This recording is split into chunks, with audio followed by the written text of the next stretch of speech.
tentang adab-adab ini, beliau menasihati kita supaya berusahalah kamu menjalankan apa-apa yang telah saya nasihatkan selama 24 jam.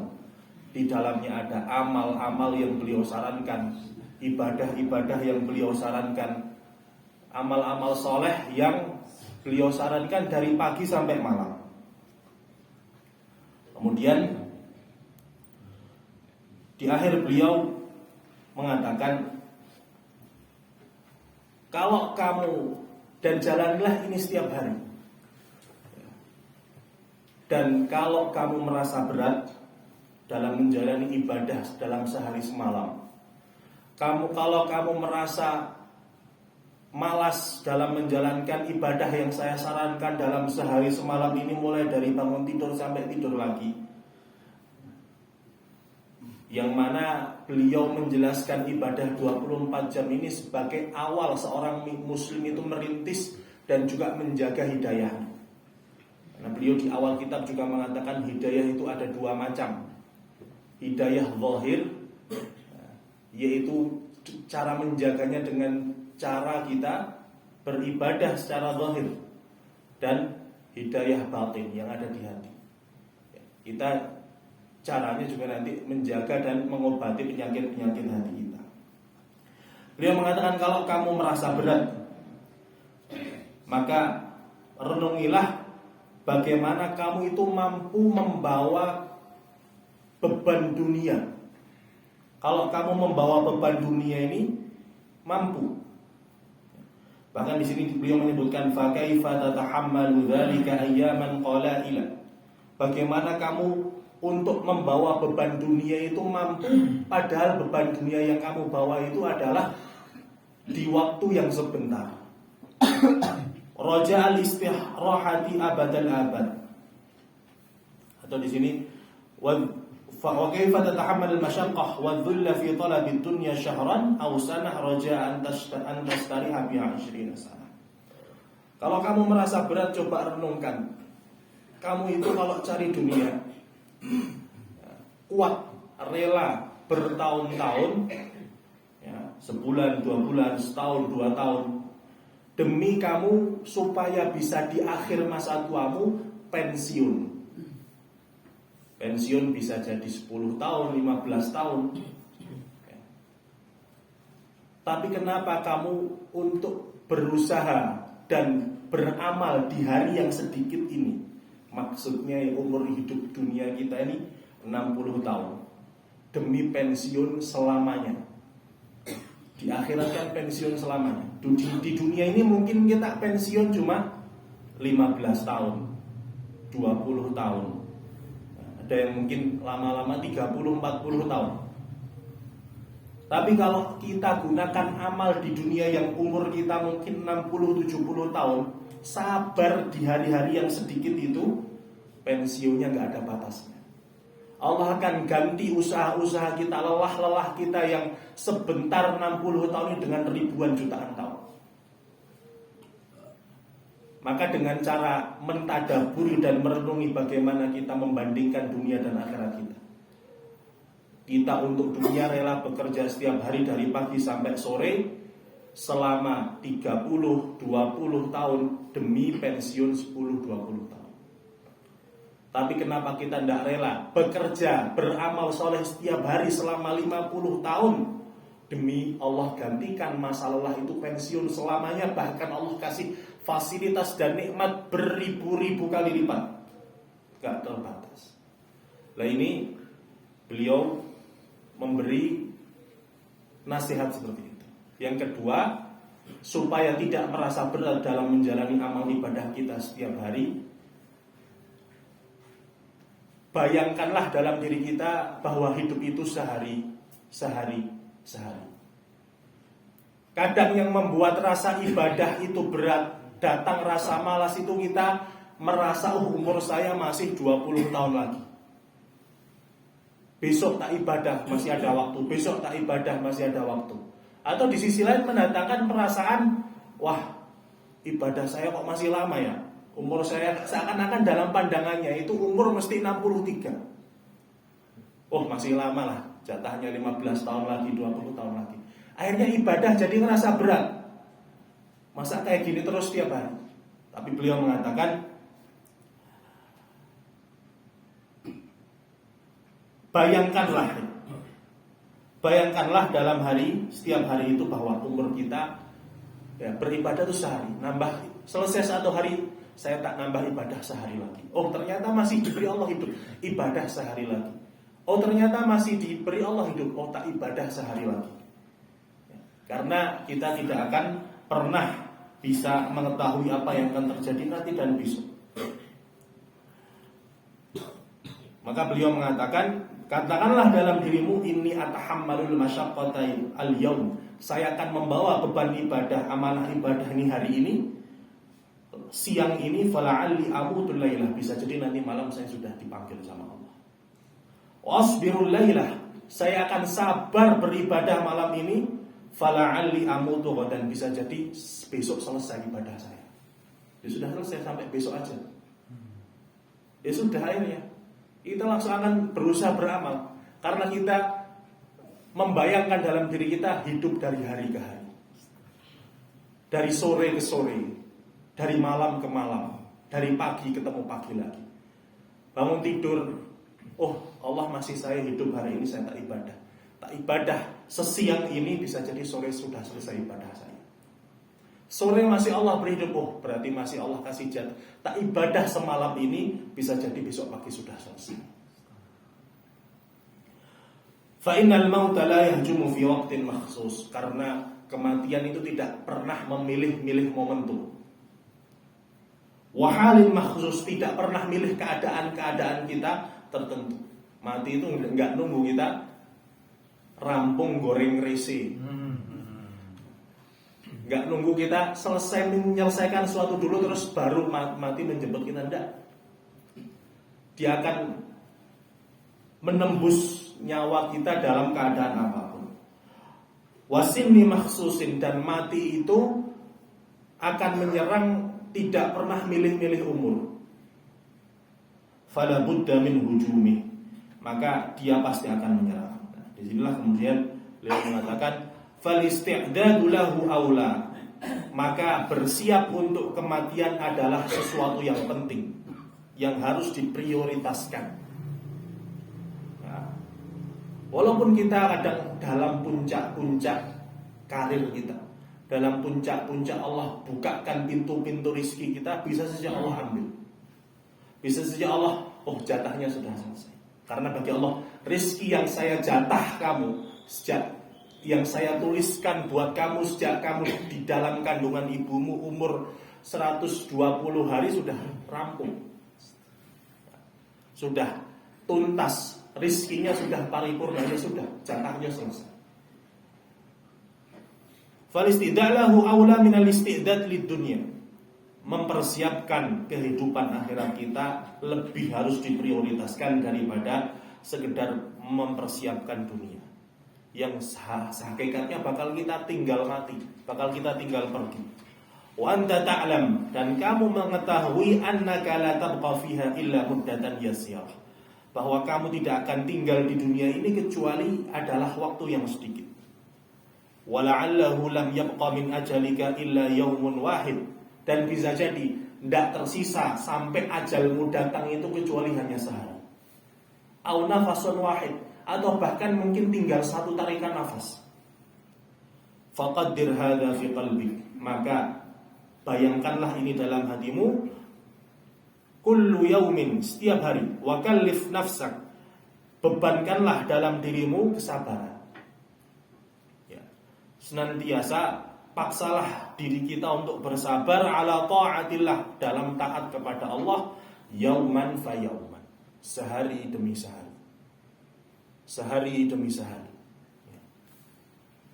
Fa innaka, karena sesungguhnya, lau qaddarta, kalau kamu itu membayangkan dalam dirimu al-baqa' khamsina sanah, oh masih 50 tahun umur saya, atau umur saya masih kurang lebih menuju 63 tahun, 23 tahun, atau 43 tahun. Kalau kamu meniatkan dalam dirimu dan membayangkan seakan-akan umurmu masih panjang, masih lama, wa alzam tahassabru ala ta'atillah, dan kemudian kamu paksa diri kamu untuk bersabar, ini bakal berat. Bayangannya masih jauh, disuruh sabar. Memang nih hati manusia kadang kalau seperti ini berat. Ibadah pirang tahun mending ya. Bayangkan kayaknya itu matinya itu masih lama. Apalagi yang masih muda-muda. Seakan-akan matinya masih lama. Untuk sabar tuh berat banget. Apalagi bayangan besok apaan dolan apaan ki. Seakan-akan pengen istirahat banyak. Tapi coba kita bayangkan, niatkan dalam hari-hari kita beribadah sehari demi sehari, sepekan demi sepekan. Setiap hari ibadah kita nikmati.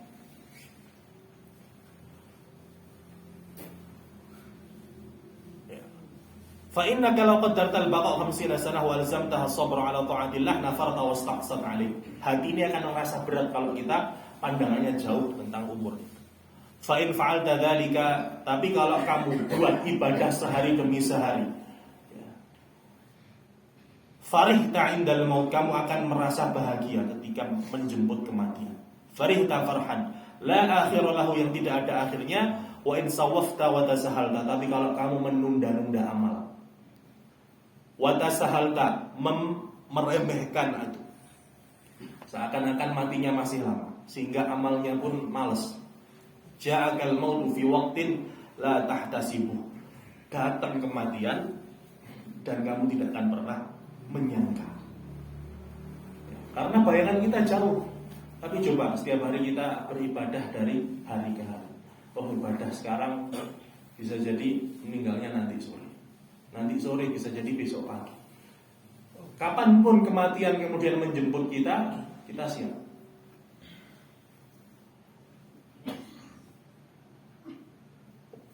Wa tahassar tatahassuran la akhirah, dan kamu akan merasa menyesal dengan penyesalan yang sangat. Wa inda sabahi yuhmadul qaumu surri, dan di waktu pagi orang yang berjalan di malam hari itu akan merasa lega. Orang itu kalau jalan malam, kalau yang pernah naik gunung mungkin, jalan malam itu biasanya rasanya lebih cepat, jaraknya lebih pendek. Karena orang-orang dulu itu mengatakan malam hari itu seakan-akan Allah melipat bumi. Karena itu tadi, kita nggak lihat jauhnya jarak, cuma kita jalani aja. Itulah seperti ini. Dalam dunia ini, bayangkanlah kita itu selalu bersiap dan seakan-akan jalan di malam hari. Kita tidak perlu melihat jauhnya perjalanan, yang penting kita jalani dengan sepenuh hati. Kita jalani dengan sungguh-sungguh. Dan tahu-tahu tidak kerasa, terbit matahari ternyata kita sudah sampai. Kalau pernah jalan jauh biasanya ngerasakan. Jalan jauh itu kalau malam lebih enak. Apalagi mendaki gunung. Karena kalau siang itu tingginya gunung kelihatan, buat mentalnya down. Buat mental, ternyata tanjakannya masih berbukit-bukit. Akhirnya capek, nggak kuat lagi, down, malah males. Tapi malam hari dia nggak lihat apa-apa, mah yang penting gimana saya beramal. Saya jalan terus. Tahu nggak kerasa pagi-pagi sudah sampai. Itulah bagaimana kita menjalani panjangnya hidup ini. Panjangnya perjalanan kita menuju Allah Subhanahu wa ta'ala. Jangan terlalu melihat jauhnya perjalanan, tapi bagaimana setiap hari kita selalu beramal. Setiap hari kita selalu ibarat orang yang memintal, itu terus fokus. Wa indal mauti ya'tikal khabarul yakin, dan di saat kematian akan datang sebuah keyakinan bahwa ternyata hidup ini adalah sebuah mimpi. Hidup ini seakan-akan seperti mimpi. Sebagaimana dikatakan para ulama, an-nasu matu wa idza matu intabahu. Manusia itu dalam kehidupan ini seperti mereka dalam keadaan nasunamu wa idza matu intabahu. Manusia itu hidup di dunia ini seakan-akan seperti mereka itu tidur. Tapi kalau nanti sudah mati, itulah mereka bangun sehakikat-hakikatnya. Seakan-akan kita seperti mimpi. Kita tuh kadang kalau di dalam mimpi kita itu kerasa nyata enggak? Terkadang nyata ya. Kejadiannya koyok, apalagi pas betul-betul mimpinya itu jelas sekali digebuki maling, gebuk apa? Digebuki wong, tangi-tangi pegel. Seakan-akan mimpi itu nyata sekali. Tapi begitu kita bangun dari tidur kita, ternyata cuma inilah hidup. Bayangkan hidup kita sekarang ini mimpi. Nyata memang. Tapi ada kenyataan yang lebih nyata lagi ketika mata kita sudah terpejam. Kita sudah dipakaikan kafan, di pembaringan, kita di kalang tanah. Itulah kenyataan. Kita bangun dari tidur kita bahwa ternyata semua ini ada yang lebih nyata. Kita dihadapkan dengan pertanyaan kubur. Kita akan menuju jalan panjang menuju Allah Subhanahu wa ta'ala. Di dalam kubur mahsyar dan yang lain. Wala ta'lamunna naba'ahu ba'dahin, dan akan kamu lihat kenyataannya setelah waktu sebentar lagi. Maka dalam Al-Quran Allah Subhanahu wa ta'ala berfirman, a'udzubillahi minasyaitonir rajim. Allah Subhanahu wa ta'ala berfirman, wa ja'at kullu nafsin ma'aha sa'iqun wa syahid. Dan nanti di akhirat atau ketika orang ini menuju sakaratul mautnya, itu akan datang dua malaikat. Laqad kunta fi ghaflatin min hadza. Kamu telah lama lalai dalam kehidupan dunia ini. Fakashafna 'anka ghita'ak. Maka akan kami angkat penghalang di depan matamu. Fa basarukal yawma hadid. Maka pandangan matamu di hari sakaratul maut itu akan tajam sekali. Diambil dari fakashafna 'anka. Kami akan buka hijab matamu ketika sakaratul maut. Maka ulama mengatakan ketika sakaratul maut itu betul-betul ditampakkan amal soleh dan amal buruk kita. Nyata, seakan-akan kita mau terbangun dari tidur kita. Maka Fir'aun laknatullahi alaihi ketika sudah mau tenggelam itu, sudah mau tobat. Sudah mau tobat. Mengatakan amantu bi rabbi Harun wa Musa, saya beriman dengan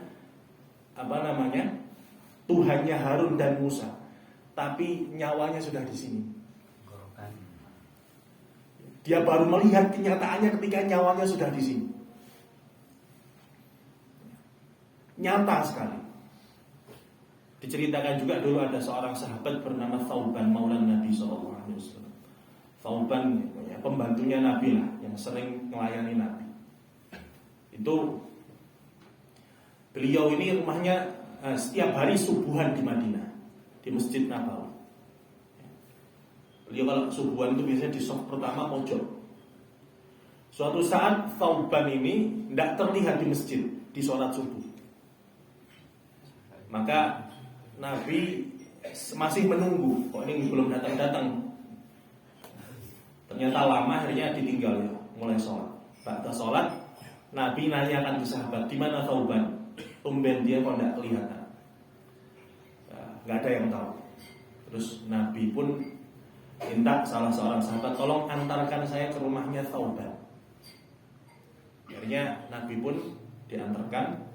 Ternyata jarak dari rumahnya Thauban ke Masjid Nabawi itu jauh. Dan mengatakan 2 jam atau 3 jam. Bayangkan orang mau sholat subuh jalannya 3 jam.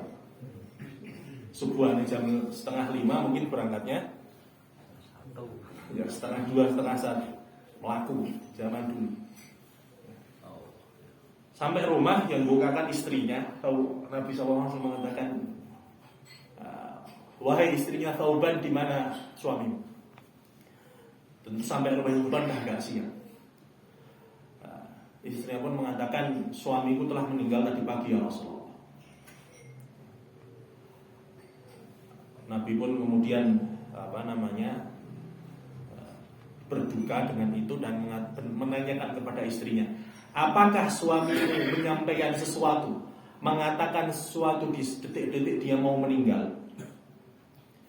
Maka dikatakan, iya wahai Rasulullah. Apa yang dia katakan? Tahu kan, menurut cerita istrinya ini mengatakan 3. Pertama, kenapa tidak lebih jauh? Yang kedua, kenapa tidak lebih banyak? Yang ketiga, kenapa tidak seluruhnya?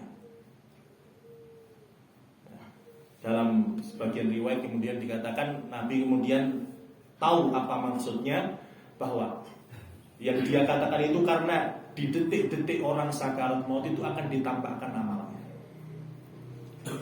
Dia lihat.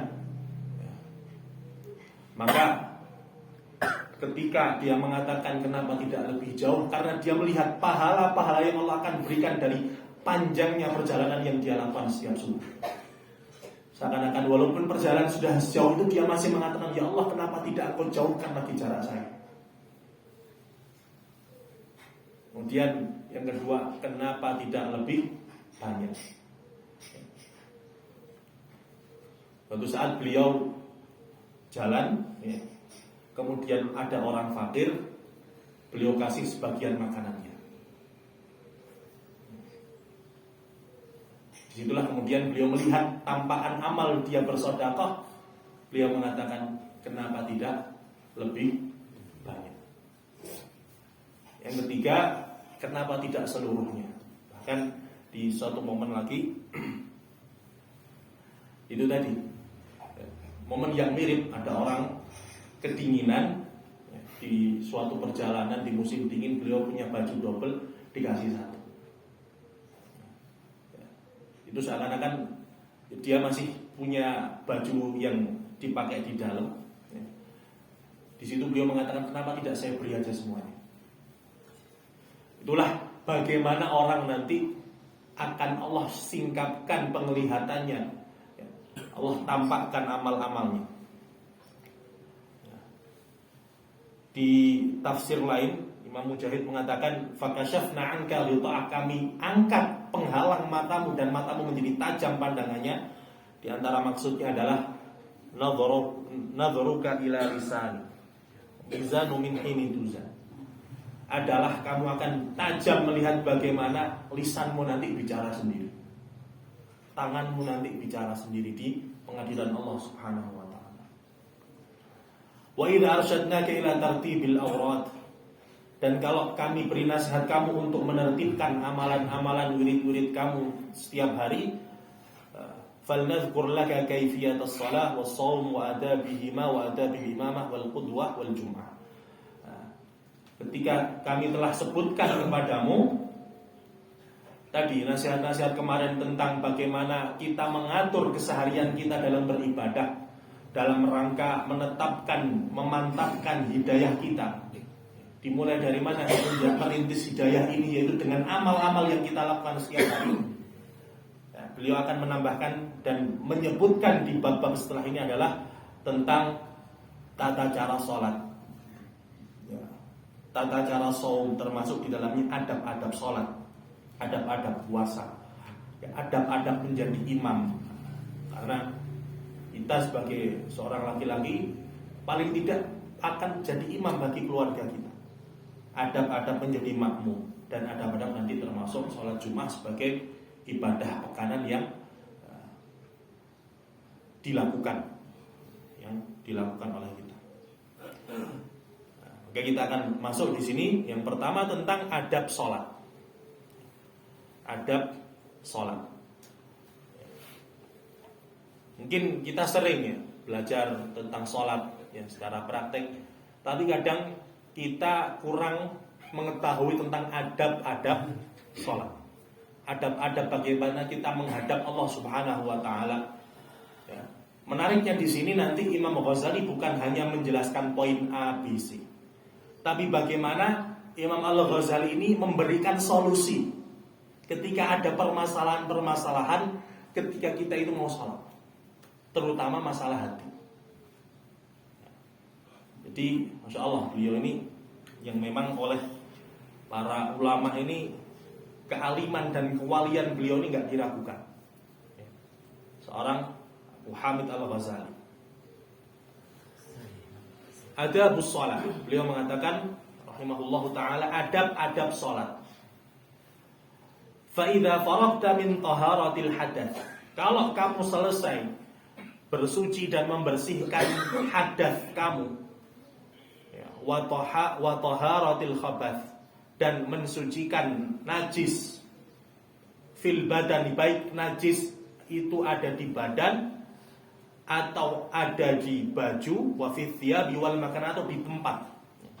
Jadi ini termasuk syarat sah salat, yaitu suci badan, suci pakaian, dan suci tempat.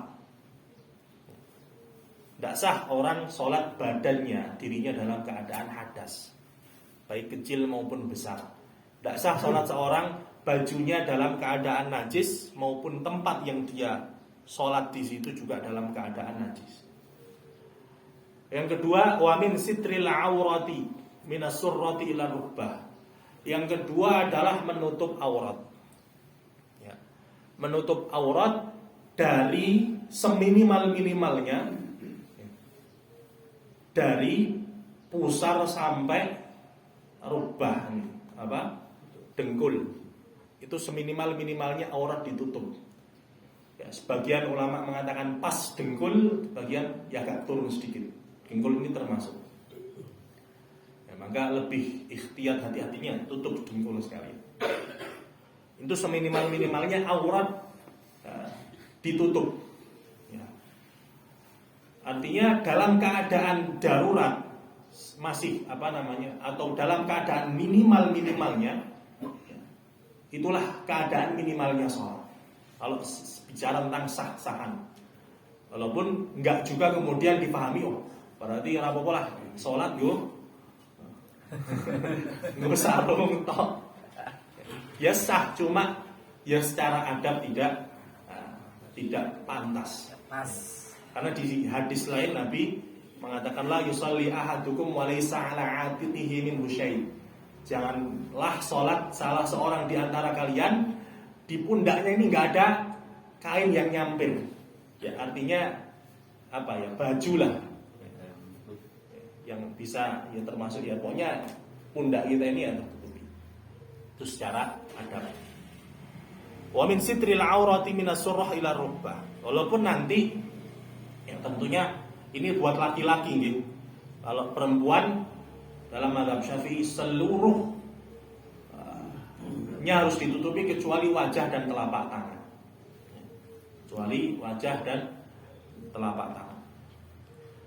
Fastaqbilil qiblah, kemudian menghadaplah kiblat. Menghadaplah kiblat.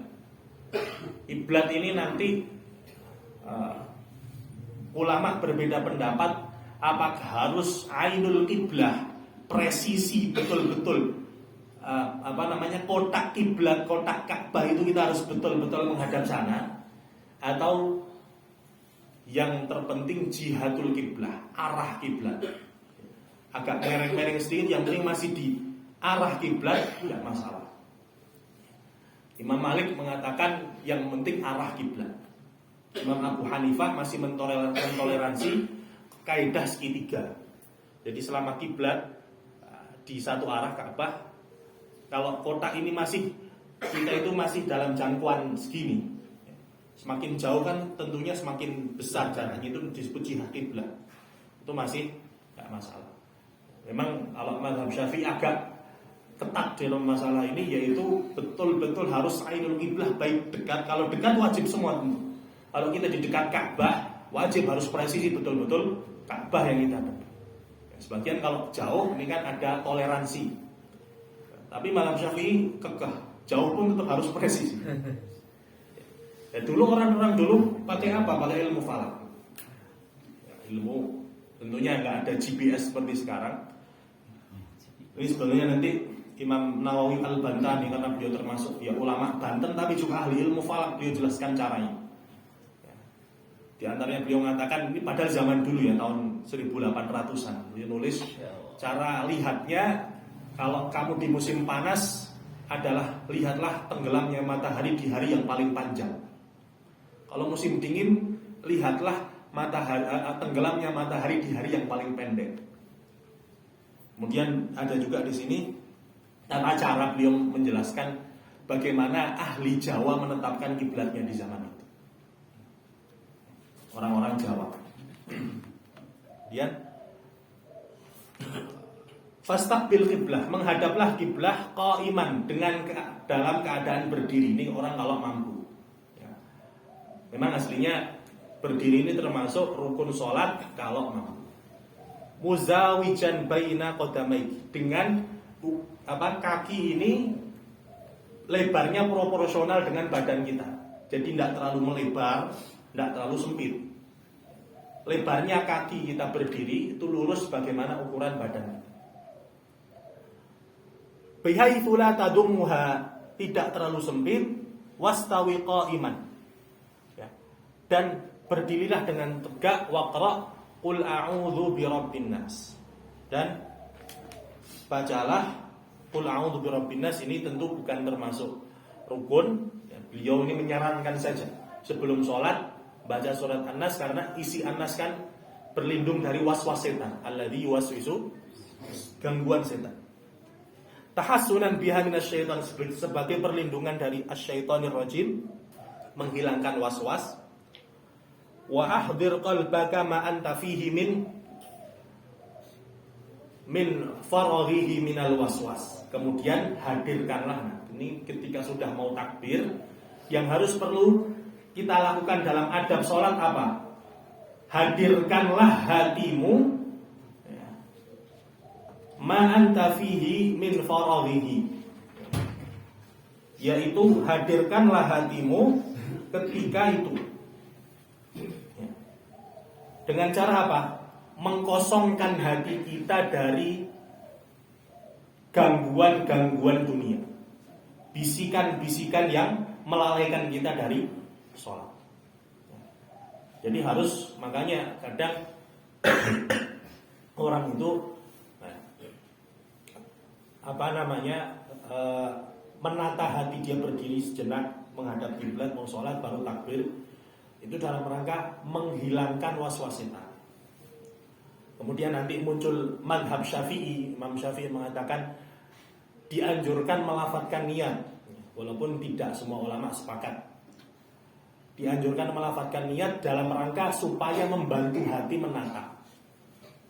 Saya tak mau sholat, mengkosongkan hati yang tadi mungkin habis dari pasar, habis dari kantor, habis dari pekerjaannya masing-masing. Gimana hati kita dikosongkan dulu dari pikiran-pikiran itu, kemudian menghadap Allah Subhanahu wa taala. Wangdur baina yadayhi man taqumu wa man tunaji, dan hadirkan dalam hatimu, berdirilah dan lihatlah kamu ini sedang menghadap siapa, kamu ini mau bermunajat kepada siapa.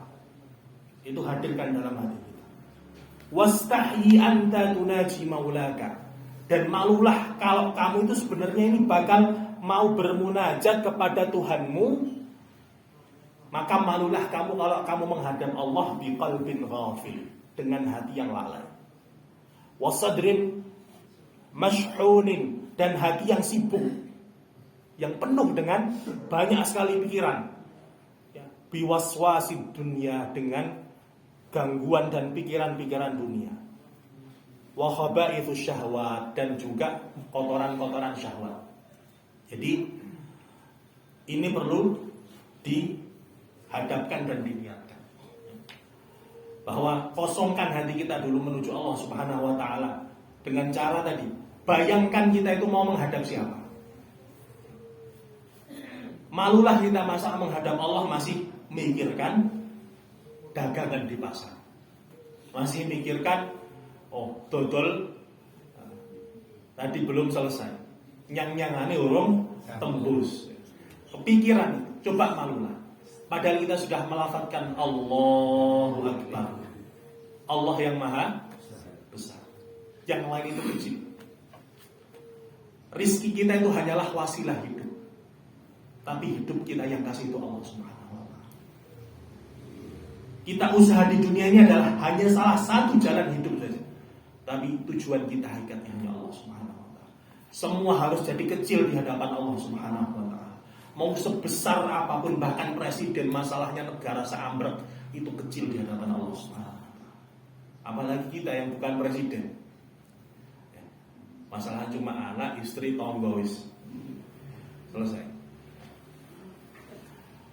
Wa'lam annahu ta'ala muttali'un 'ala sariratik, dan ketahuilah bahwasanya Allah itu mampu menembus hatimu, melihat apa yang kamu bicarakan dalam hatimu. Wa nadhir ila qalbika fa inna ma yataqabbalu Allah min salatika biqadri khusyu'ik. Dan Allah itu mampu melihat ke dalam hatimu, dan kemudian ketika Allah mampu seperti itu, Allah itu hanya menerima amal-amal dari sholatmu yang khusyuk. Jadi Allah itu yang Allah terima dari kadar sholat kita itu seberapa besar kadar khusyuk kita. Dari sholat yang mungkin 3 rakaat, khusyuknya hanya 1 rakaat, yang diterima yang 1 rakaat. Lo yang 2 rakaat, ya, sholatnya sah enggak? Ya sah. Sah dalam artian menggugurkan kewajiban, tapi amal yang naik ke Allah cuma 1 rakaat. Coba bayangkan, kita kadang merasa, oh, alhamdulillah wis sholat, ya sudah, wis stop. Tapi yang diterima Allah ini berapa persen dari sholat kita? Ya karena tadi hati yang tidak ditata. Wa khudu'ika, yang diterima juga waktu dimana kita tunduk kepada Allah. Wa tawadhu'ika, merendah. Wa tadarru'ika, merendahkan diri ke hadapan Allah. Wa abudhu fi sholatik ka'annaka tarah, dan sembahlah Allah dalam sholatmu seakan-akan engkau melihat Allah Subhanahu wa ta'ala. Di sini dikatakan oleh Syekh Nawawi Al-Bantani, beliau mengatakan ada yang mengatakan bahwa sholat itu ada 4 cabang. Sholat itu ada 4 cabang. Yang pertama adalah hudurul qalbi, hadirnya hati. Wa syuhudul aqli, hadirnya akal. Yang ketiga, khudu'un nafsi, tunduknya jiwa. Yang keempat adalah khudu'ul arkan, terpenuhinya rukun. Inilah 4 istilahnya cabang sholat. Dengan hadirnya hati, Allah akan mengangkat penghalang antara kita dan Allah Subhanahu wa ta'ala. Kalau kita hadirkan hati, akan lebih merasa hadirnya Allah dalam kita beribadah. Itu pertama. Dengan hadirnya hati akan diangkat penghalang. Rafa'allahul hijab. Wa syuhudul aqli raf'ul itab. Dan hadirnya akal, bersaksinya akal ketika kita sholat, akal ikut menemani, adalah supaya ini kita tidak lalai. Orang kalau sholat akalnya tidak ada, biasanya tidak tahu nih rakaat keberapa, apalagi nek telat. Karena akalnya tidak ada. Akalnya entah itu tadi, sama was-wasnya itu, entah lari kemana, lari ke pasar, lari kemana. Maka akal, hadirnya hati, kemudian akal ikut menemani.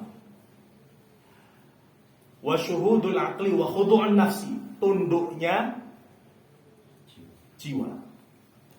Tunduknya jiwa ini kata ulama akan membuka pintu-pintu. Ya. Membuka pintu-pintu tadi. Ya. Pintu-pintu munajat pada Allah Subhanahu wa ta'ala. Yang keempat adalah khudu'ul arkan, terpenuhinya rukun. Dengan terpenuhinya rukun ini akan ditetapkan pahala.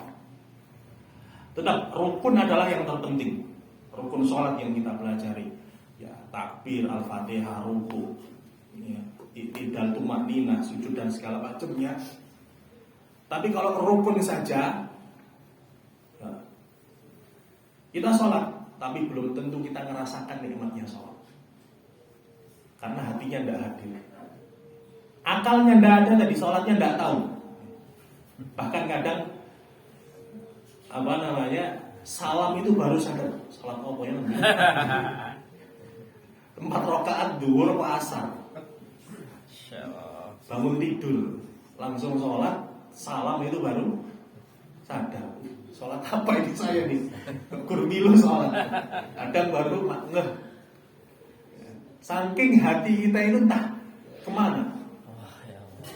Ya ini coba sholat ini betul-betul ditata. Fa'ilam takun tarah, kalau kamu bisa belum sampai sholat itu seakan-akan Allah ada di hadapan kamu, maka yakinilah dan juga bayangkanlah bahwa Allah itu akan selalu mengawasi. Fa'ilam yahdur qalbuka walam taskun jawarihuka. Kalau juga susah kamu menghadirkan hati kamu dan juga jasad kamu itu enggak tenang, li usuri ma'rifatika bijalalillah, karena kita ini pengetahuan ma'rifat kepada Allah itu sedikit, tidak mengenal Allah sebenar-benarnya, jarang ngaji. Faqaddir anna rajulan salihan min wujuhi ahli baitika yang duru ilaika. Inilah yang saya maksud, solusi dari Imam Ghazali. Kalau susah gimana Pak? Kalau susah khusyuk, susah hadir hati, beliau mengatakan, kalau kamu untuk taraf seakan-akan diawasi sama Allah itu susah, ada trik. Ini disebut khiyal ya, tapi solusi. Sholatlah seakan-akan, berarti levelnya memang kita di situ. Sholatlah seakan-akan di belakang itu ada orang terpandang yang sedang lihat kita. Ya Pak Cawe, Pak Lurah, siapa yang kita segan. Nah, sholatnya belum. Lihatlah seperti itu pertamanya. Untuk kita, ya kan kadang orang kayak gitu. Orang di belakang yang lihat anaknya, istrinya itu, pokoknya ya orang-orang terpandang apalagi. Dia akan berusaha sholat setenang mungkin. Tapi setelah itu beliau katakan, li'alam kaifa sholatuka inda dzalika. Dan lihatlah, kalau kamu sholat di hadapan manusia itu gimana coba? Kadang malah kamu bisa lebih sok tenang, sok apa? Ya dibuat khusyuk. Fa inda dzalika yuhdir qalbaka wa taskun jawahiruka thumma rji ila nafsi. Nah, ketika sudah seperti itu, kamu sholat seakan-akan diawasi orang, dilihat orang, delok. Seakan-akan orang itu lagi lihat sholat kamu gimana. Maka kita bakal malu dong. Bakal kemudian menenangkan sholat kita gimana terlihat khusyuk. Tapi ketika sudah sampai titik itu, terus coba hatimu dilihat. Ya nafsas su', wahai hati yang buruk, ala tastahyina min khalqika, min khaliqika. Apa kamu itu enggak malu sama Allah wa maulaka, sama Tuhanmu? Id qaddarta tila'u 'abdi dalilin min ibadihi 'alaika. Id qaddarta ittila'u 'abdin dalilin min ibadihi 'alaika wa laysa biyadihi darruka wa la yanfa'uka, khasha'at jawarihuka wa hasunat sholatuka. Malu enggak kamu itu sholat di hadapan makhluk? Itu bisa enggak? Padahal niatnya dilihat orang. Masa kamu sholat di hadapan Allah malah enggak bisa? Kamu sholat dilihat, diawasi makhluk itu malah bisa berusaha mengkhusyukkan diri. Tapi masa kamu sholat di hadapan Allah enggak bisa? Apakah kamu enggak mau? Kamu sholat di hadapan makhluk bisa mengkhusyukkan diri, mengkhusyukkan raga kamu sehingga baik sholatmu. Tapi di hadapan Allah kok tidak bisa. Infuma innaka ta'lamina annahu muttali'un 'alaika. Padahal Allah itu yang lebih tahu dalamnya isi hati kamu. Wala takhsha'ina li'azamatihi. Tapi kok kamu malah tidak bisa khusyuk di hadapan keagungan Allah yang menciptakan kamu, yang ngasih kamu rezeki, yang ngasih kamu hidup. Ahwa ta'ala indaka aqallu min 'abdin min ibadi.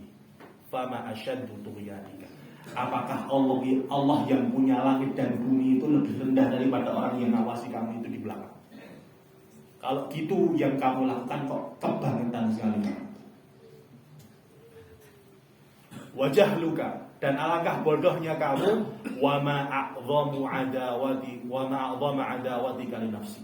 Alangkah besar permusuhanmu terhadap dirimu sendiri kalau kamu sampai seperti ini. Nah, di sini beliau ngasih solusi mengobati hati. Ya, jadi istilahnya trik, ya, strategi. Karena di sisi lain setan juga buat trik. Ya, setan itu buat trik. Ya, kita diingatkan macam-macam, diingatkan ini. Imam Ghazali ini masya Allah cerdas sekali juga. Caranya ya sudah, ikuti aja setannya. Seakan-akan diikutkan dulu. Takut ya diawasi manusia, tapi habis itu langsung dicampur diri. Ingat, masa dilihat manusia kita lebih khusyuk daripada dilihat sama Allah, padahal Allah yang tahu hati. Malulah dengan nikmat Allah Subhanahu wa taala yang telah Allah karuniakan. Ya. Mungkin sampai di sini ya apa yang kita sampaikan. Allah masih panjang bab tentang sholat ini karena kita baru diniatin bagaimana kita menghadapkan diri kita dalam sholat kita menuju Allah Subhanahu wa taala. Karena dari sholat ini adalah kunci bagaimana kita membuka pintu rahmat-rahmat Allah. Dari sholat ini hidup kita itu tertata atau tidak dimulai dari sholat. Barang siapa sholatnya kacau juga tidak jauh-jauh bisa dikatakan hidupnya ini ya tidak teratur. Maka mulailah menata kehidupan kita ini dimulai dari sholat. Sholat kita dimulai dari mana? Dimulai dari bagaimana menata hati kita menghadap Allah Subhanahu wa ta'ala, sehingga sholat kita ini bukan hanya sekedar rutinitas, tapi sholat yang betul-betul mampu menghalangi kita dari yang fahsya dan munkar. Barakallahu li wa lakum fil Qur'anil Karim wa nafa'ani wa iyyakum bima fihi minal ayati wa dzikril hakim. Astaghfirullah li wa lakum min kulli dhanbin. Subhanakallahumma wa bihamdika asyhadu an la ilaha illa anta astaghfiruka wa atubu ilaik. Allahumma ati nufusana taqwaha wa atina ya rabbana anta khairu man zakkaha. Allahumma rabbana zalamna anfusana wa illam taghfir lana wa tarhamna lanakunanna minal khasirin. Ya hayyu ya qayyum bi rahmatika nastaghith wa aslih lana sya'nana kullah wa la takilna ila anfusina tarfata 'ain. ولا تكلنا إلى أنفسنا طرفة عين. اللهم أحسن عاقبتنا في الأمور كلها وأجرنا من خزي الدنيا وعذاب الآخرة. اللهم اغفر للمسلمين والمسلمات والمؤمنين والمؤمنات الأحياء منهم والأموات إنك سميع قريب مجيب الدعوات. اللهم انزل علينا بركاتك. اللهم انزل علينا بركاتك. اللهم افتح علينا أبواب رحمتك. اللهم افتح علينا أبواب رحمتك. اللهم افتح علينا أبواب رحمتك. اللهم بارك لهذه القرية. اللهم بارك لهذه القرية. اللهم بارك لهذه القرية. اللهم افتح لهذه القرية أبواب رحمتك يا رحمن يا رحيم. إنك على كل شيء قدير. إنك على كل شيء قدير. اللهم إنا نسألك عيشة هنية وميتة سوية ومردا غير مخزي ولا فاضح.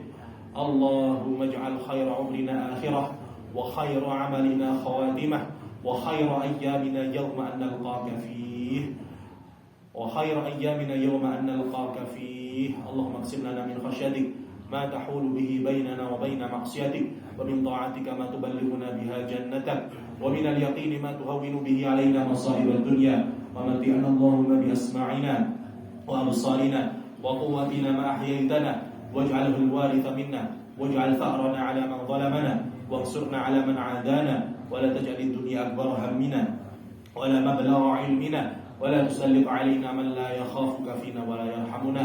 ربنا آتنا في الدنيا حسنة وفي الآخرة حسنة وقنا عذاب النار. وآخر دعوانا الحمد لله رب العالمين. السلام عليكم ورحمة الله وبركاته.